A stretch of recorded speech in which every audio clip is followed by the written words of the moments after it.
قد سمع الله قول التي تجادلك في زوجها وتشتكي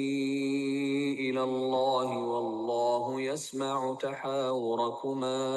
إن الله سميع بصير الذين يظاهرون منكم من نسائهم ما هن أمهاتهم إن أمهاتهم إلا اللائي